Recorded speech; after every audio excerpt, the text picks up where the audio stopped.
Let's go. नमस्कार मित्रांनो, चला इंग्रजी बोलूया. दिनांक 1 जून 2024 शनिवार. हॅव आणि हॅज यांचे भूतकाळातील रूप हॅड हे आहे.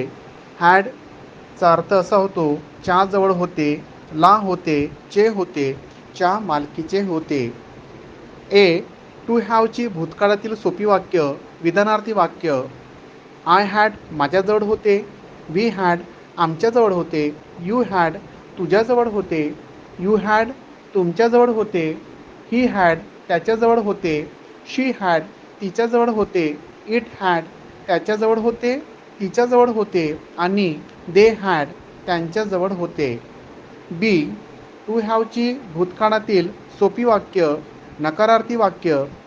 आय हॅड नॉट माझ्याजवळ नव्हते, वी हॅड नॉट आमच्याजवळ नव्हते, यू हॅड नॉट तुझ्याजवळ नव्हते, यू हॅड नॉट तुमच्याजवळ नव्हते, ही हॅड नॉट त्याच्याजवळ नव्हते, शी हॅड नॉट तिच्याजवळ नव्हते, इट हॅड नॉट त्याच्याजवळ नव्हते, तिच्याजवळ नव्हते आणि दे हॅड नॉट त्यांच्याजवळ नव्हते. टू हॅवची भूतकाळातील सोपी वाक्य, प्रश्नार्थक वाक्य.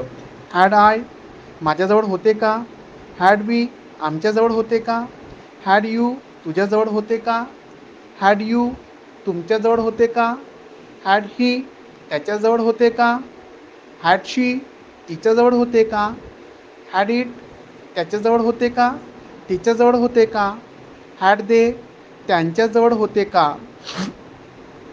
टू हॅवची भूतकाळातील सोपी वाक्य, प्रश्नार्थक व नकारार्थी वाक्य.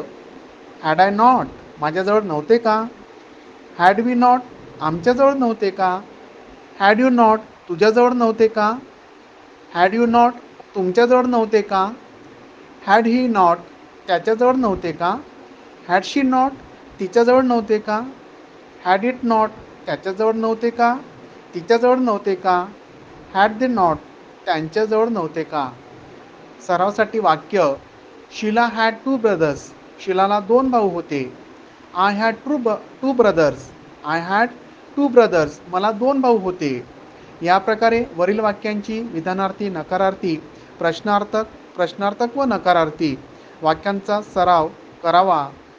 पुरुषवाचक सर्वनाम I, we, you, he, she, it आणि दे यांचा वापर करून वाक्य तयार करायचे आहेत व त्या वाक्यांचं आपण मोठ्याने वाचन करावं. In this way you have to make lot of sentences, practice them, read aloud them. Definitely you can speak English. Thank you so much. Let's go.